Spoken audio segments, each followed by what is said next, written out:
नमस्कार दोस्तों, आज मैं आपको लेकर जाने वाला हूं भारत की सबसे पावन और रोमांचक यात्रा पर, हरिद्वार से बाबा केदारनाथ के दर और भगवान बद्री विशाल के धाम तक। इस वीडियो में हम जानेंगे कि आप अपने यात्रा कैसे प्लान करें, कितना खर्च आएगा, कहाँ रुकना है और कहाँ रजिस्ट्रेशन करवाना है, कहाँ कहाँ होटल और डॉर्मेट्री मिलेगा और खाने पीने की क्या रेट होगी, कहाँ पे ज्यादा चढ़ाई है और कितने दिन का यह सफर होगा। दोस्तों, आप देख रहे हैं देव डायरी और हमारे इस चैनल को कृपया करके लाइक और सब्सक्राइब जरूर कर दीजिएगा। यात्रा शुरू होती है हरिद्वार से। हरिद्वार आप बस या ट्रेन के माध्यम से आ सकते हैं। अगर आपके शहर से सीधी ट्रेन हरिद्वार तक नहीं है तो दिल्ली तक आ जाइए और दिल्ली से हरिद्वार या ऋषिकेश आ सकते हैं। अगर हवाई जहाज से आप आना चाहते हैं तो देहरादून एयरपोर्ट आना होगा, जहां से बस या टैक्सी के माध्यम से आप हरिद्वार आ जाइए। यहाँ रुकने में ज्यादा परेशानी नहीं होगी क्योंकि यहाँ हर तरह के रूम अवेलेबल हैं। चाहे तो यहाँ पे प्राइवेट होटल में भी रुक सकते हैं, जहाँ पर कि आपको लगभग 700 से 800 में कमरा मिल जाएगा। अगर आप डॉर्मेट्री में रुकना चाहते हैं और अकेले हैं तो आपको 200 रुपए में डॉर्मेट्री मिल जाएगा। धर्मशाला में रुकना चाहते हैं तो यहाँ 400 या 500 रुपए में धर्मशाला भी मिल जाता है। और अगर आप फ्री वाले धर्मशाला में भी रुकना चाहते हैं तो वो भी यहाँ पर बहुत सारे उपलब्ध हैं, जहाँ पर कि आपको खाना भी फ्री में मिलेगा और रात में यहाँ आप स्टे करिए। दोस्तों, यहाँ स्टे करने से पहले आप शाम को ही जाकर बस स्टैंड में अपने सवेरे की बस की टिकट करवा लें। अगर आप शेयरिंग टैक्सी से जाना चाहते हैं तो शेयरिंग टैक्सी का ही टिकट करवा लें। यहाँ रात में ही शाम को जो आरती होती है वो भी आप देख सकते हैं और शाम की आरती देख के और फिर यहीं पे आपका रजिस्ट्रेशन भी होगा, जो कि लाइन लग के आपको लगभग 1 या 2 घंटे में आपका रजिस्ट्रेशन हो जाएगा। और यह सब करते हुए आप खाना खा लीजिए। वहीं पे बहुत सारे रेस्टोरेंट भी होते हैं, आपको धर्मशाला में भी खाना मिल जाएगा और खाना खा के आप स्टे करिए। और सवेरे 4 बजे ही आपकी गाड़ी होगी जो कि सोनप्रयाग तक जाएगी और सवेरे बताए हुए जगह पे बस स्टैंड में आप पहुंच जाइए, जहां आपको बस वाले ने बोल रखा है, और बस पे अपनी सीट रिजर्व कर लें। और यहाँ से जो गाड़ी दोस्तों खुलती है तो लगभग 8 से 9 घंटे में आप पहुंच जाएंगे सोनप्रयाग। यहाँ से अगर गाड़ी 4 बजे सवेरे भी खुलती है या 5 बजे भी खुलती है तो आप शाम के 4 या 5 बजे तक पहुंच जाएंगे सोनप्रयाग। अगर रास्ते में थोड़ी भीड़ है या फिर रास्ता जाम है तो आपको रात भी हो सकती है। तो दोस्तों, यहाँ से जब गाड़ी खुलती है तो सबसे पहले आता है देवप्रयाग। यहाँ अलकनंदा और भागीरथी जी का संगम होता है। अलकनंदा बद्रीनाथ से आती है और भागीरथी गंगोत्री से आती है, जो गंगा बन जाती है। इसके बाद आता है धारी देवी माता मंदिर। दोस्तों, यह मेन रोड से लगभग 700 से 800 मीटर नीचे पानी में बना हुआ मंदिर है। आप पैदल ही जाएंगे। पुल पार करके आप जब माता के मंदिर अंदर जाएंगे तो जो माता की मूर्ति है वह दिन में 3 बार रंग बदलती है अपना। दोस्तों, ये वही मंदिर है जिसको पुनः विस्थापित किया गया है। यह मंदिर पहले नीचे होती थी, लेकिन जिस दिन इसको ऊपर लाया गया इन मूर्ति को, माना जाता है कि उसी दिन केदारनाथ धाम में प्रलय आया था, इसलिए इनकी मान्यता ज्यादा ही हो गई है। माना जाता है कि ये माता ही केदारनाथ धाम, बद्रीनाथ धाम और जितने भी यहाँ धाम है सबकी रक्षा करती हैं। और दोस्तों, जब आप यहाँ से दर्शन करके आप जाओगे चारों धाम यात्रा के लिए या फिर केदारनाथ बद्रीनाथ धाम यात्रा के लिए, तो यही माता आपकी रक्षा भी करेंगी जब तक आप वापस आओगे। इसके बाद आता है एक जगह 3 धारा नमक, जहाँ पर की बस आधे घंटे के लिए रुकती है। यहाँ अक्सर सभी गाड़ियाँ रुकती हैं और श्रद्धालु यहाँ खाना खाते हैं, नींबू पानी पीते हैं या अपनी पसंद की जो भी खाना पीने का होगा वो खाते पीते हैं। यहाँ पर 150 रुपए थाली के दर से आपको एक आदमी का भरपेट खाना मिल जाएगा। यहाँ पर पहले 3 धारा हुआ करता था, जिसके कारण इसका नाम 3 धारा था, लेकिन अब यहाँ एक ही धार रह गई है, जिसमें कि पहाड़ों से बिल्कुल शुद्ध पानी आता है और श्रद्धालु यहाँ पे पानी भरते हैं और पानी पीते हैं। यहाँ से आगे चलने पर आता है रुद्रप्रयाग। यहाँ मंदाकिनी और अलकनंदा नदी का संगम होता है। अलकनंदा बद्रीनाथ से आती है और मंदाकिनी केदारनाथ के पीछे से आती है। यह 5 प्रयाग में सबसे बड़ा है। दोस्तों, केदारनाथ रास्ते में 2 ही प्रयाग आता है संगम स्थान। इसके बाद अगर आप जब बद्रीनाथ जाएंगे तो वहाँ पे 3 संगम आता है, कर्ण प्रयाग, नंद प्रयाग और विष्णु प्रयाग। और इस तरह से हम लोग पहुँच चुके हैं अब सीतापुर बस स्टैंड। जितनी भी गाड़ियाँ बस होती है या टैक्सी होती है सब यहीं पे ड्रॉप करती है। यहाँ से सोनप्रयाग जाने के लिए आपको पैदल ही जाना पड़ेगा, जो कि लगभग 1 किलोमीटर का,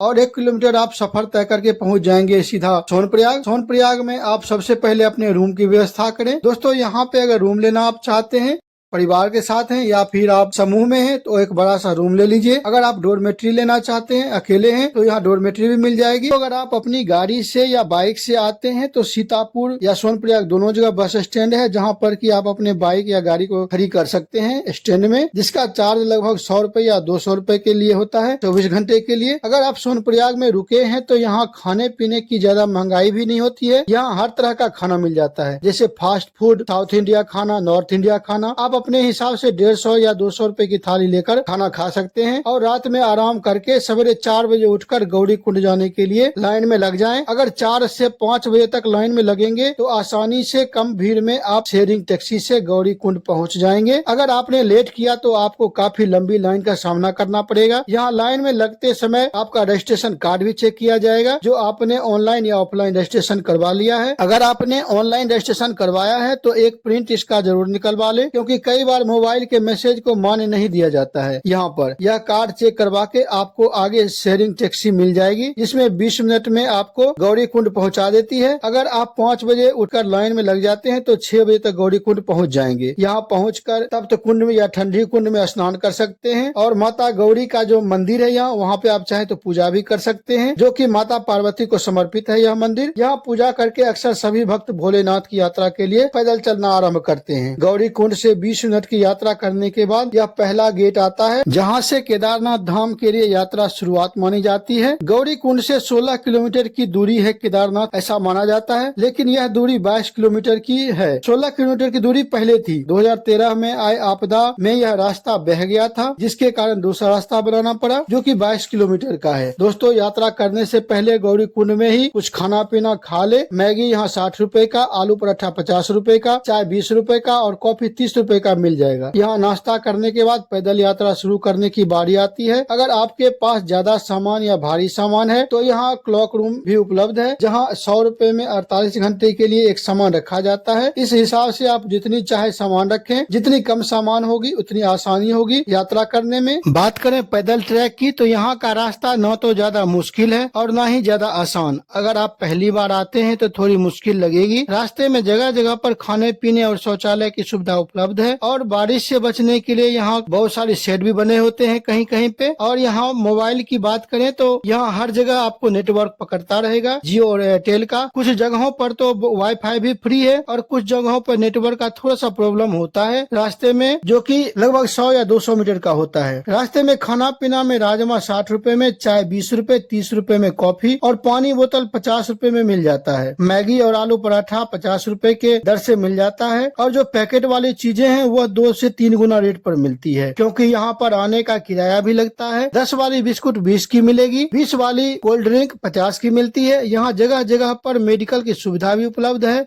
सर्दी, खांसी, सर्दी, बुखार आदि की दवाइयाँ मिल जाती है, जिसे आधार कार्ड दिखाकर फ्री में आप ले सकते हैं। अगर आप सवेरे 8 बजे तक ट्रैक शुरू कर देते हैं तो शाम 4 बजे तक केदारनाथ धाम पहुंच जाएंगे।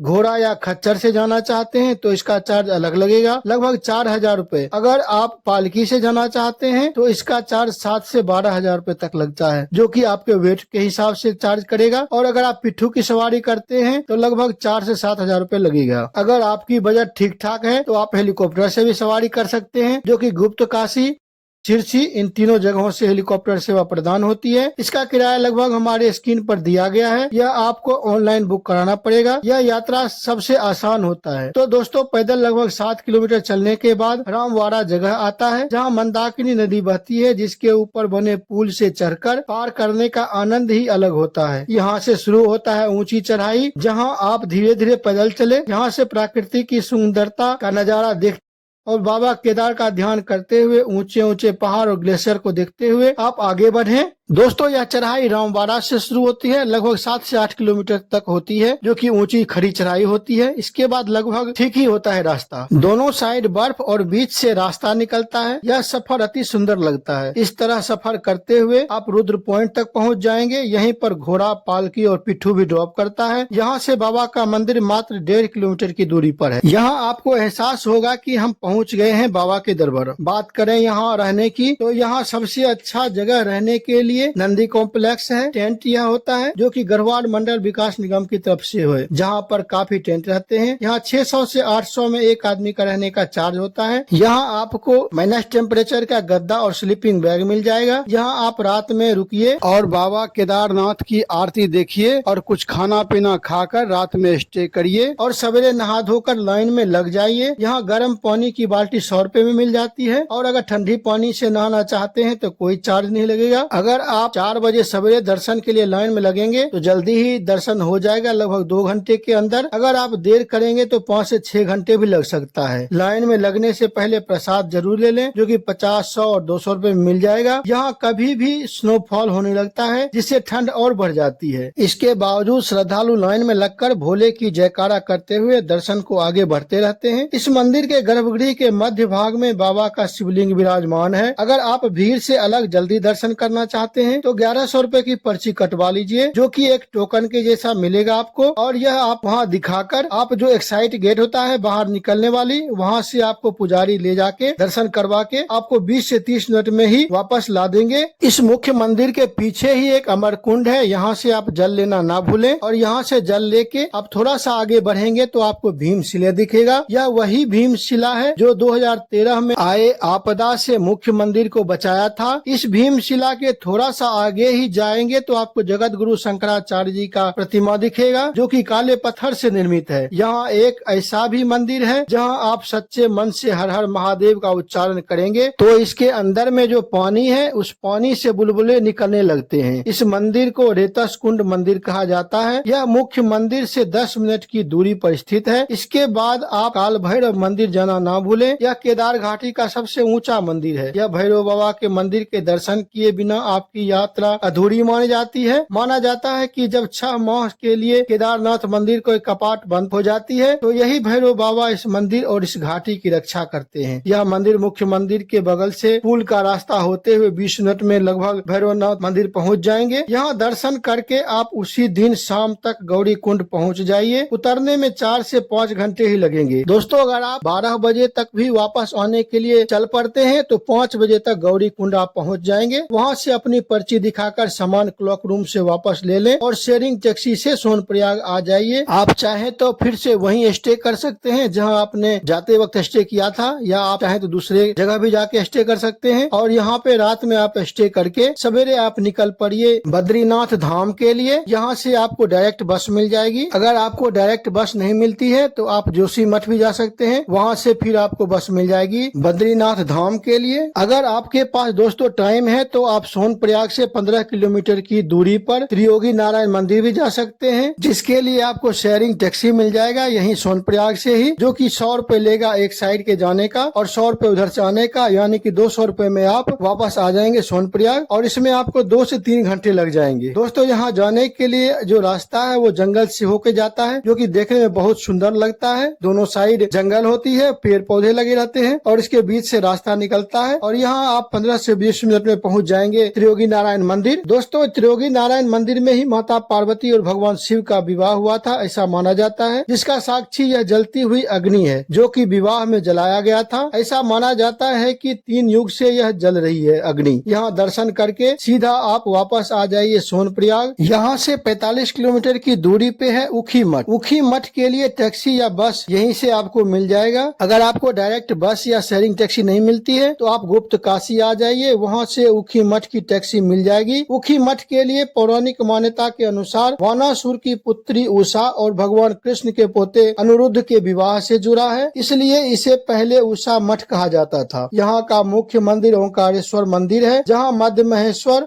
केदारनाथ जी की प्रतिमा की डोली का शीतकालीन गद्दी होता है। यहाँ भगवान केदारनाथ 6 माह के लिए विराजते हैं और उनकी पूजा यहीं पे होती है। उखी मठ दर्शन करने के बाद आप शेयरिंग टैक्सी या प्राइवेट टैक्सी से चोपता आ जाइए, जिसकी दूरी लगभग 40 किलोमीटर है और किराया लगभग 200 रुपए प्रति व्यक्ति लेगा शेयरिंग टैक्सी वाला। अगर आप पूरी टैक्सी बुक करेंगे तो 1000 रुपए चार्ज लेगा और चोपता लगभग 1.5 या 2 घंटे में पहुंचा देगा। यह रास्ता काफी सुंदर और सुरक्षित है। चोपता में आप चाहें तो रूम पहले से बुक कर लें। अगर यहाँ रुकना है तो रूम का रेंट लगभग यहाँ पर 3000 से 4000 रुपए लगेगा, या प्रति व्यक्ति यहाँ 500 से 700 रुपए में नाइट स्टे कर सकते हैं डोरमेट्री में, जिसमें बाथरूम अटैच रहता है। यहाँ के पैदल लगभग 3.5 किलोमीटर का होता है। यह दुनिया का सबसे ऊंचा मंदिर है। यहाँ जाने में लगभग 2 घंटे लगेंगे। यह मंदिर पांडवों द्वारा निर्मित है। जब महाभारत युद्ध के बाद भगवान शिव पांडवों से क्रोधित हो गए थे तो पांडवों ने इस मंदिर का निर्माण कर यहाँ भगवान शंकर की आराधना किए थे। यहाँ दर्शन करके लगभग आधे घंटे में 1 किलोमीटर की चढ़ाई करके पहुँच जाएंगे चंद्रशिला, जहाँ से हिमालय की चोटी का नजारा चारों तरफ से घूमकर यानी कि 360 डिग्री व्यू देख सकते हैं। यहाँ कुछ समय ठहरकर लगभग 1.5 घंटे में आप वापस चोपता पहुंच जाएंगे।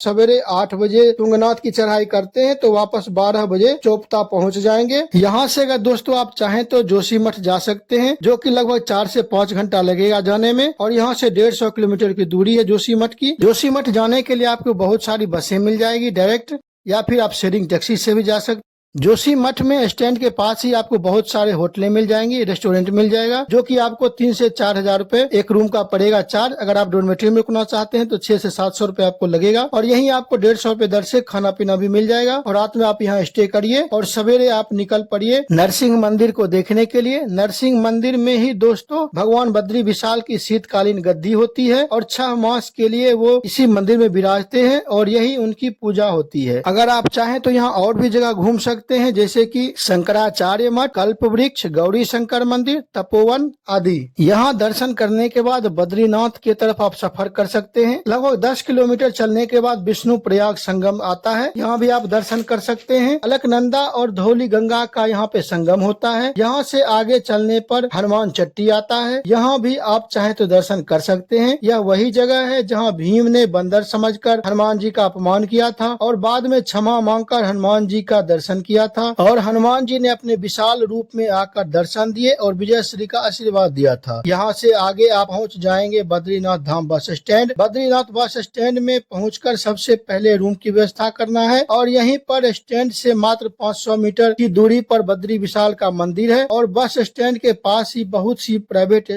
को मिल जाएगा, जिसका चार्ज मई और जून में लगभग 2000 से 4000 तक होता है, और यहाँ डोरमेट्री 500 से 700 तक मिल जाता है। अगर आप धर्मशाला में रुकना चाहते हैं तो धर्मशाला भी यहाँ पर बहुत सी है, जिसका चार्ज लगभग 800 से 900 रूपये होता है। आप अपने बजट के हिसाब से और फैमिली मेंबर के हिसाब से रूम ले सकते हैं। दोस्तों यहाँ पर खाने पीने की भी आपको कोई दिक्कत नहीं होगी, आपको 150 रूपये थाली के दर से खाना मिल जाएगा एक आदमी का। और अगर आप चाहें तो धर्मशाला में भी रुक सकते हैं, वहाँ पर आपको धर्मशाला की तरफ से भी खाना मिल जाता है। और बात करें यहाँ मंदिर दर्शन की, तो जब आप चलेंगे दोस्तों मंदिर दर्शन के लिए, तो अगर आप रूम से नहा के जाते हैं तो तब तो कुंड का जो पानी होता है उसको लेके आप अपने ऊपर छिड़क लें, तब तो कुंड में स्नान कर लें, और स्नान करने के बाद आप सीधा लाइन में लग जाइए, और लाइन में लगने के बाद लगभग आपको 3 से 4 घंटे में दर्शन हो जाएगा। अगर आप ऑफ सीजन में आते हैं तो 1 से 2 घंटे में भी दर्शन हो जाता है। दोस्तों यहाँ पे भगवान बद्री विशाल का जो मूर्ति है वह काले पत्थर शालिग्राम से बना है, और ध्यान मुद्रा में भगवान विष्णु की यहाँ प्रतिमा है। एक कथा के अनुसार प्राचीन काल में बद्रीनाथ भगवान शिव और पार्वती माता का विश्राम स्थल था। भगवान विष्णु को यह स्थान अपनी तपस्या के लिए बहुत ही प्रिय लगा, और उन्होंने भगवान शिव से यह जगह मांग लिया। तत्पश्चात भगवान शंकर और माता पार्वती केदारनाथ में जाकर बस गए। भगवान विष्णु यहाँ पे तपस्या करने लगे। यह मंदिर 6 माह के लिए खुलता है और भाई दूज से अक्षय तृतीया तक बंद रहता है, जिसमें एक दीपक मंदिर के भीतर जलाया जाता है, जो 6 माह के बाद जब कपाट खुलता है फिर भी यह दीपक जलता ही रहता है, जो कि एक आश्चर्यजनक बात है। यहाँ पर पूजा अर्चना की परंपरा केरल के नंबूदरी ब्राह्मणों के द्वारा ही किया जाता है। दोस्तों बद्रीनाथ मंदिर सिर्फ एक मंदिर नहीं है, बल्कि शांति और मोक्ष का द्वार है। यहाँ की शुद्ध वायु और अलकनंदा की कल कल करती ध्वनि मन के सारे विकारों को धो देती है। यदि आप जीवन में एक बार शांति की तलाश में हैं, तो आप बद्री विशाल के शरण में जरूर जाएं। ऐसा माना जाता है कि जो जाए बद्री वो कभी न आए उद्री, यानी कि जो एक बार बद्रीनाथ के शरण में जाता है वह दोबारा इस जन्म और मृत्यु के परंपरा से अलग होकर भगवान बद्री विशाल के शरण में चला जाता है। दोस्तों यह यात्रा बार बार नहीं होती है, इसलिए मैंने जहाँ जहाँ आपको ये बताया है कृपया करके आप वहाँ भी चले जाएं। क्या पता दूसरी बार आना होगा या नहीं होगा, इसलिए कम से कम एक बार जब आए हैं तो यहाँ हर जगह आप घूम लें। नहीं तो आप सीधा सोनप्रयाग से बद्रीनाथ तो जाना ही है, आप यहाँ भी आ सकते हैं, और चाहे तो आप जहाँ मेरे बताए हुए रास्ते पे जैसे जैसे मैंने बताया वहाँ भी जा सकते हैं और दर्शन कर सकते हैं। यहाँ दर्शन करने के बाद अपने रूम पे आइए और यहाँ पे कुछ खाना पीना खा के और निकल पड़िए माना गांव देखने के लिए, जो कि भारत का सबसे अंतिम गांव माना जाता है। दोस्तों इतना वीडियो देखने के बाद भी अगर आपने हमारे इस वीडियो को लाइक और सब्सक्राइब नहीं किया है तो मैं जानना चाहता हूं कि क्या रीजन है। दोस्तों मैंने हर कोशिश की है कि मैं आपको सही और अच्छी जानकारी दे सकूं, तो कृपया करके मेरे इस चैनल को लाइक और सब्सक्राइब जरूर करें। तो चलते हैं हम लोग माना गाँव। बद्रीनाथ के मेन मंदिर से लगभग 3.5 किलोमीटर की दूरी पर स्थित है माना गाँव। यहाँ जाने के लिए शेयरिंग टैक्सी 50 रुपए प्रति व्यक्ति के दर से चार्ज करता है। अगर आपके पास अपनी गाड़ी है तो फिर अच्छी बात है, आप अपनी गाड़ी से पहुंच जाइए। 10 से 15 मिनट में माना गांव में प्रवेश कर जाएंगे। यहाँ जाने का रास्ता काफी चौड़ा और साफ सुथरा है। यहाँ दोनों तरफ की सुंदरता को देखते हुए आप पहुंच जाएंगे माना गांव। माना गांव समुद्र तल से 10,000 फीट की ऊंचाई पर है। यहाँ कदम रखते ही आपको एक अलग सी शांति महसूस होगी। यहाँ के लोग भोटिया जनजाति के हैं और इनकी संस्कृति बहुत समृद्ध है। यहाँ के लोग अपनी पारंपरिक वेशभूषा में ही रहना पसंद करते हैं। ये देखिए, ये है सरस्वती नदी। एक खास बात ये है कि यह पूरे भारत में विलुप्त हो चुकी है, लेकिन सिर्फ माना गांव में ही यह साक्षात दिखाई पड़ता है। यहाँ इनका वेग इतना तेज है कि शोर सुनकर ही आप रोमांचित हो जाएंगे। लेकिन दिलचस्प बात यह है कि कुछ ही दूरी पर जाकर ये नदी विलुप्त हो जाती है। सरस्वती नदी के बारे में कहा जाता है कि जब भगवान गणेश महाभारत की रचना कर रहे थे, उस समय सरस्वती नदी बहुत ही वेग से प्रवाहित हो रही थी, जिससे काफी शोर हो रहा था और गणेश जी को महाभारत लिखने में कठिनाई हो रही थी। तब गणेश जी ने सरस्वती नदी से विनती की कि आप अपने वेग को धीमी करके प्रवाहित हो, जिससे शोर नहीं हो। लेकिन जब सरस्वती जी नहीं मानी तो भगवान गणेश ने उन्हें शाप दे दिया कि आप आज से अदृश्य हो जाएंगी और पाताल लोक में चली जाएंगी। यहीं से सरस्वती नदी पाताल लोक को चली जाती है और दृश्य हो जाती है, जो कि भारतवर्ष में कहीं नहीं दिखता है। यहीं पर एक सरस्वती माता का मंदिर भी है, जहाँ जाकर आप माथा टेक सकते हैं। इस सरस्वती नदी के ऊपर एक पुल है जिसे कि भीम पुल कहते हैं, जो कि एक विशाल ही पत्थर से बना हुआ है। माना जाता है कि जब पांडव इसी रास्ते से स्वर्ग की ओर जा रहे थे तो द्रौपदी को सरस्वती नदी पार करने में दिक्कत हुई। तब महाबली भीम ने इस विशाल पत्थर को उठाकर यहाँ रख दिया ताकि वे नदी पार कर सके। इस पत्थर की विशालता देखकर आप दंग रह जाएंगे। माना गांव सिर्फ घूमने के लिए ही नहीं बल्कि एक ज्ञान का केंद्र भी है। ये है व्यास गुफा। माना जाता है कि महर्षि वेद व्यास जी ने इसी गुफा में बैठकर महाभारत की रचना की थी। गुफा के अंदर में व्यास जी की एक प्रतिमा भी बनी है। इस गुफा के छत के ऊपर आप ध्यान से देखेंगे तो वो पत्थर परतों जैसी दिखेगी। स्थानीय लोग मानते हैं कि यह व्यास जी के द्वारा लिखा गया पांडुलिपि के पन्ने हैं, जिसे कि उन्होंने पत्थर के रूप में बना दिया था, जिससे किसे कोई चुरा ना सके। यहाँ से थोड़ी ही दूर पे गणेश भगवान की गुफा है। यहाँ बैठकर भगवान गणेश जी ने व्यास जी के द्वारा बोले गए श्लोकों को लिखा था। इस गुफा के अंदर में अंधेरा रहता है और यह गुफा काली पत्थर से बना हुआ है। दोस्तों, माना गाँव आए और यहाँ के भारत के आखिरी दुकान की चाय नहीं पिए तो सफर अधूरा है। पहाड़ों के ठंड, हाथ में गर्म चाय और सामने हिमालय की चोटियां, इससे बेहतर और क्या हो सकता है। माना गांव हमें सिखाता है कि हम अपने संस्कृति और अपने जड़ों से कैसे जुड़े रह सकते हैं। इस रास्ते पर पांडवों की प्रतिमा बनी है। माना जाता है कि इसी रास्ते से पांडव स्वर्ग की ओर प्रस्थान किए थे। यहाँ से 4 किलोमीटर की दूरी पर वसुंधरा वाटरफॉल है, आप वहाँ भी जरूर जाएं। यह रास्ता कठिन है और कच्चे रास्ते हैं, लेकिन वहाँ जाने का आनंद ही कुछ और है। माना जाता है कि यहाँ से गिरता हुआ झरने का पानी पापियों के ऊपर नहीं गिरता है। यही देखने के लिए और इसकी सच्चाई जानने के लिए लोग यहाँ जाते हैं। यहाँ दर्शन करके वापस बद्रीनाथ अपने रूम पे आ जाइए। थक गए होंगे तो रात में विश्राम करिए और सवेरे हरिद्वार या ऋषिकेश के लिए निकल पड़िए। अगर आपको यहाँ से डायरेक्ट हरिद्वार की बस मिल जाती है फिर तो अच्छी बात है। अगर नहीं मिलती है तो आप जोशी मठ पहुँच जाइए। वहाँ से आपको बहुत सारी बसें मिल जाएगी, जहाँ से आप अपने घर को वापस जा सकते हैं। बात करें यहाँ पर कुछ खर्चे की तो यहाँ एक आदमी का लगभग 7 से 8 हजार रूपए खर्च आएगा। और बात करें यात्रा कितने दिन की होगी, यह यात्रा लगभग 6 दिन की होगी। और अपने घर से जो आते हैं हरिद्वार तक वो अलग से आप समय जोड़ लें। तो दोस्तों, कैसा लगा हमारा ये वीडियो कमेंट में जरूर बताएं। मिलते हैं अगले ब्लॉग में नई जानकारी के साथ। तब तक आप अपना ध्यान रखें। धन्यवाद।